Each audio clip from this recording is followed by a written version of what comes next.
Meri Brown's approach to her divorce is defined by a deliberate choice to uphold dignity and grace, even in the face of personal betrayal and public scrutiny. Unlike many who might seize the opportunity to air grievances or spill the tea, Meri consciously chooses restraint.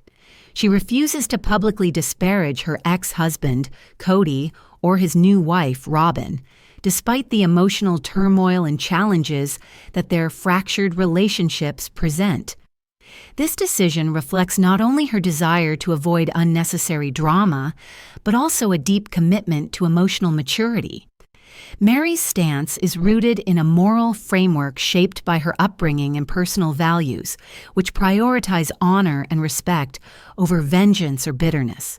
She articulates a belief that divorce, no matter how difficult, should not devolve into a public spectacle of insults and blame.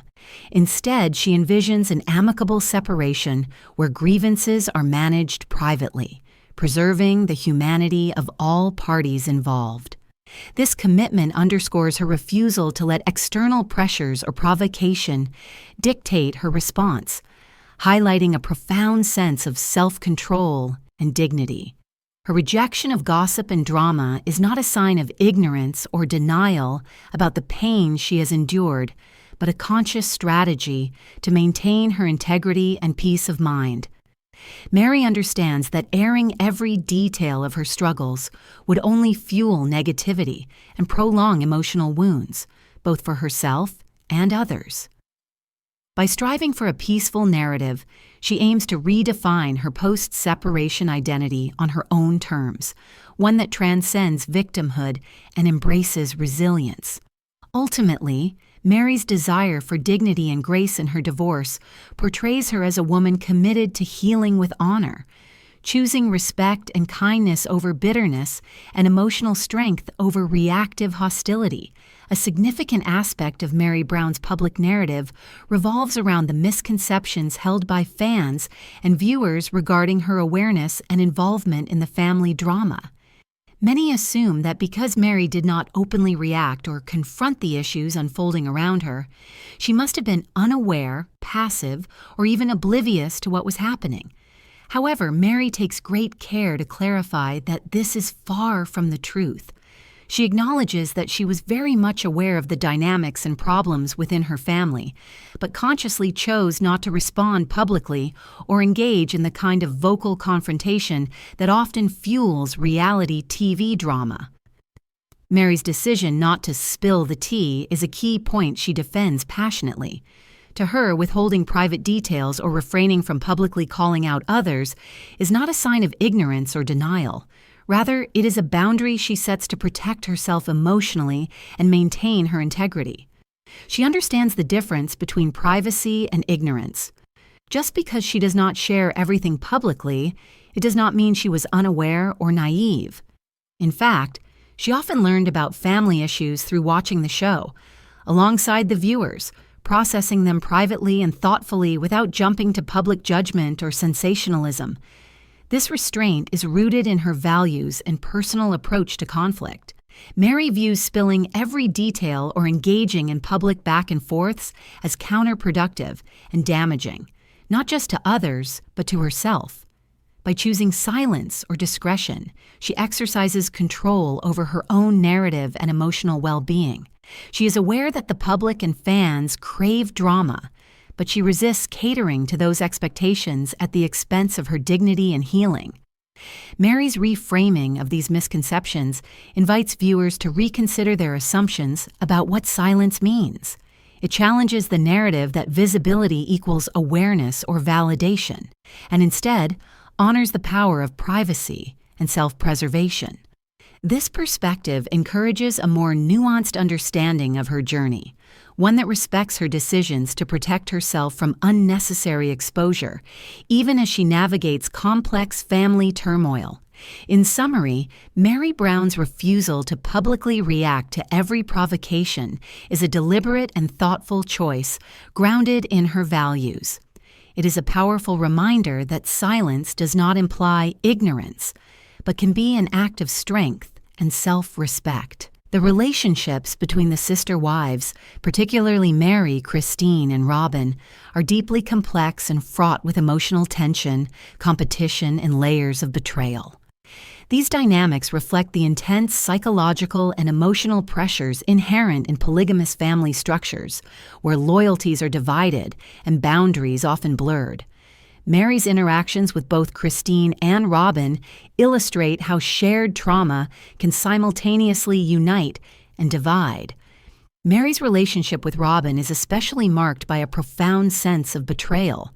Robyn was once someone Meri trusted, yet over time that trust eroded under the weight of manipulation, favoritism, and public conflict. Meri has expressed difficulty in navigating the idea of being friends with her ex-husband's new wife, as the history between them carries wounds too deep to easily heal. This betrayal is not just personal, but symbolic of the breakdown of the family system they once belonged to, a system where competition for attention, validation, and love was ever present. Robyn's actions and alliance with Kody, Meri's ex-husband, create a barrier that makes genuine reconciliation challenging. In contrast, Meri's relationship with Christine is complicated by differences in how they process their experiences. Christine tends to be a verbal processor. She talks through her feelings, ideas, and struggles openly, often seeking validation and understanding through conversation. Meri, however, sometimes views Christine's processing as comparative or judgmental, even if that is not Christine's intent. This perceived judgment creates friction, as Meri prefers to reflect privately rather than publicly dissect her past. The clash between these coping styles adds another layer of difficulty in their interactions, making it harder for the two women to find common emotional ground. Despite sharing many of the same painful experiences, being part of a polygamous family, facing infidelity, and dealing with public scrutiny, the path toward healing is obstructed by long-standing mistrust and unresolved emotional wounds. The trauma they endured is deeply ingrained, and the public nature of their conflicts complicates the possibility of forgiveness or understanding. Each woman's narrative is shaped not only by personal hurt, but also by their respective roles within the family hierarchy, which influences how they relate to one another. Ultimately, the sister-wife dynamics reveal a painful truth. Shared trauma does not automatically lead to solidarity or healing. Instead, the lingering scars, competition for legitimacy, and emotional defenses built over years create a complicated emotional landscape that continues to challenge Meri, Christine, and Robyn as they attempt to move forward separately, yet remain bound by their shared past. Meri Brown's story is inseparable from the enduring influence of the polygamous culture she was once part of, a culture that continues to shape her decisions, loyalties, and the careful silences she maintains. Polygamy is not simply a lifestyle choice. It is a deeply ingrained system with its own rules, expectations, and emotional conditioning that profoundly affect those involved long after they leave or attempt to distance themselves from it. One of the most significant ways this cultural conditioning manifests is in Meri's sense of loyalty. Raised in an environment where marriage vows and commitments are considered sacred and for time and all eternity, Meri holds tightly to the belief that promises made should be honored. This belief influences her reluctance to openly criticize or sever ties completely with her ex-husband, Kody, or with Robyn, despite the hurt and betrayal she has experienced. The weight of these lifelong commitments is not easily shed, and the system's moral framework continues to act as a guiding force in her interactions and choices. This loyalty is complicated by the emotional toll of a system designed to pit women against one another. Polygamous family structures often breed jealousy, competition, and insecurity, as sister wives vie for the affection and attention of the same husband. Meri's experience reflects this harsh reality. The favoritism, rivalries, and conflicts that characterized her relationships with Robyn and Christine leave lasting scars. Women in this system are disproportionately blamed when relationships fail or difficulties arise, reinforcing a culture of shame and self-policing. Meri's silence and discretion can be seen as a protective response to this environment, where speaking out or airing grievances publicly risks being labeled vindictive or disruptive. Furthermore, the polygamous system conditions women to prioritize family unity and the husband's authority over their own individual needs or emotional well-being. Meri's choice to maintain some level of grace in divorce and to avoid public drama illustrates the internalization of these values. She exhibits a tendency to minimize conflict and suppress negative emotions to preserve what semblance of peace and dignity she can.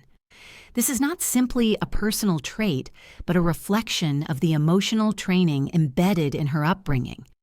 Where conflict is often denied or managed silently to uphold the family's appearance. The trauma Meri carries from her polygamous past also shapes how she processes relationships outside that system. Her cautious approach to discussing her past and her struggles with trust highlight the deep emotional wounds left by years of navigating a world where loyalty was demanded, but emotional validation was often absent. This lingering impact makes healing and redefining her identity outside polygamy a complex, ongoing process. In essence, Meri Brown's journey underscores how the legacy of polygamy extends far beyond the dissolution of marriage. It is a pervasive cultural and emotional framework that continues to influence her values, decisions, and relationships.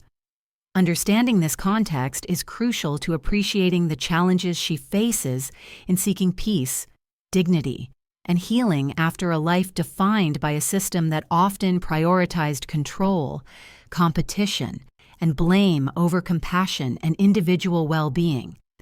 Meri Brown's healing journey after leaving the polygamous family life is characterized by a deep preference for internal processing over public expression.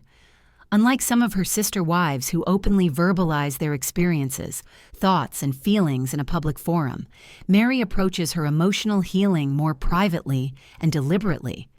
This internalized method of coping reveals much about her personality, her values, and the lingering effects of her upbringing in a system that prized discretion, loyalty, and emotional restraint. One of the most notable aspects of Meri's healing process is her reliance on a small circle of trusted friends, such as Jen, to share and unpack her feelings. These friendships offer a safe, confidential space where she can express vulnerability without fear of judgment or public spectacle. This contrasts sharply with the more public verbal processing favored by others like Christine, who uses conversation as a tool to make sense of trauma and rebuild identity. For Meri, confiding in close friends represents a controlled way to gain emotional support and validation, without exposing herself to the risks and potential drama of airing grievances publicly. Meri's resistance to public venting, or spilling the tea, is consistent with her desire to maintain dignity and grace, even in the face of betrayal and hurt. This stance reflects not only a personal preference, but also the influence of the cultural and moral framework that shaped her. Growing up in a polygamous community where loyalty and unity were emphasized, Meri learned to value privacy and discretion. Publicly airing dirty laundry was discouraged, as it threatened to disrupt family harmony and invite community judgment. Even after leaving that world, these lessons appear deeply embedded in her approach to conflict and healing. Her private processing is marked by caution and self-control. Meri's tendency to hold back harsh words or negative feelings publicly suggests an ongoing effort to manage her pain carefully and to present herself with strength. This self-restraint, however, does not imply that she is unaffected or fully healed. On the contrary, beneath the calm exterior lies a complex mixture of unresolved sadness, disappointment, and trauma. The wounds from infidelity, broken commitments, and fractured sister-wife relationships continue to linger, sometimes surfacing in moments of reflection or private conversation. This internal struggle is part of a broader journey of growth for Meri, one that moves at a deliberate pace, shaped by the need to protect herself emotionally while attempting to make sense of her past. Her path contrasts with more overt forms of healing that involve public confrontation or therapeutic disclosure. Instead, Meri's healing is a quieter process, grounded in reflection, selective sharing, and an effort to redefine her identity away from the turmoil of polygamy. Meri's story highlights the complexity of healing from deep, layered trauma. It challenges the notion that healing must always be loud or public to be authentic. Sometimes true healing is a private, ongoing negotiation between the desire to move forward and the weight of past pain. Meri exemplifies this delicate balance, embodying a form of resilience that prioritizes dignity and grace, even while navigating the shadows of unresolved emotional wounds. In sum, Meri Brown's internal versus external healing journey reflects a woman striving to reclaim her life on her own terms, choosing privacy over publicity, self-control over drama, and close connection over public validation. Her story offers a powerful reminder that healing is not a one-size-fits-all process, but a deeply personal path marked by courage, patience, and quiet strength.